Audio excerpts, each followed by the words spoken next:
Assalamu alaikum wa rahmatullahi ta'ala wa barakatuhu. Malamanmu ta wannan gida na Dubun Asiri TV mai albarka. A yau ma na sake dawowa da wani sirri mai girma insha Allah. Wato sirri ne maganin iska insha Allah.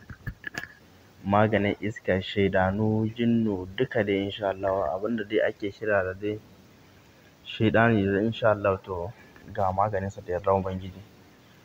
Yawwa, ko kai malami ne kana yin ruƙiyya, wato in kai ruƙiyya a lokacin suka bari kwanaki kaɗan sai su dawo. To da yardar Ubangiji in ka aikata da wannan sirri insha Allah ba za su ƙara dawowa ba, za su ɗauki lokaci kan su dawo insha Allah. To kuma amfaninsa na biyu kuma wanda aljanu ya buga ko irin 'yan matan nan masu jinnu a jiki, to da yardar Ubangiji ga maganinsu ne insha Allah. To masha Allah. Wanda za a ga cikin gida kawai za a ga sun faɗi, aljani ya buge ta, ta faɗi ƙasa tana ihu da wani wane ne dai irin su dai haka insha Allah.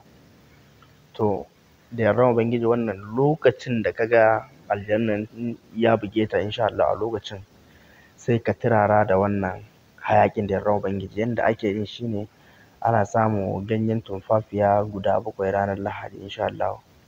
Kowace rana ana iya samo shi, amma to ranar Lahadi duk sirrin da ake yi na almajirancin nan insha Allah ko na itatuwa da yardar Ubangiji, na itatuwan dai ya fi tasiri dai inda son samu ne a samo shi ranar Lahadi. Yawwa in aka samo shi ranar Lahadi insha Allah sai a rubuta a jiki nan a jikin wayannan ganyen tumfafiya insha Allah, rubuta ayatul kursi ƙafa ɗaya insha Allah. In aka rubuta, in aka shanya shi ya bushe sai a musu dakan hayaƙi da yardar Ubangiji.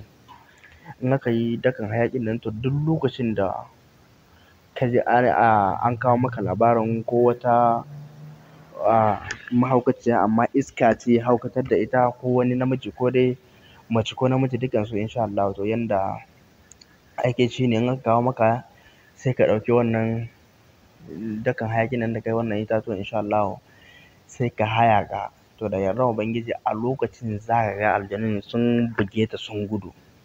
To da yardar Ubangiji in aka kawo ruwa aka yayyafa, to idan Allah in ta tashi ba za ta ƙara faɗuwa ba da yardar Ubangiji, kuma ba za su sake dawowa ba insha Allah. Na jikin kuma sun fita da sun gudu, kuma hailo sabo ba su ƙara dawowa su shiga jikinta da yardar Ubangiji insha Allah. Wannan mujarraban ne malamai ku je ku jarraba. Ko kai malami ne kana harkar almajiranci, to harkanka iskokai sun dame ka, to yardar Ubangiji ka jarraba kar makalla wannan sirri sai ka dawo gidan nan kan mana godiya da insha Allah. Wannan sirrin mujarraban ne, duk sirrikan da nake bayarwa sai mun jarraba mun gani yana yi tukunnan mu kawo wa al'ummar annabi su amfana. Wato sirrin da baka taɓa jarrabawa ba in ka kawo ka bada ma to ka zalunci al'umma insha Allah. To madalla.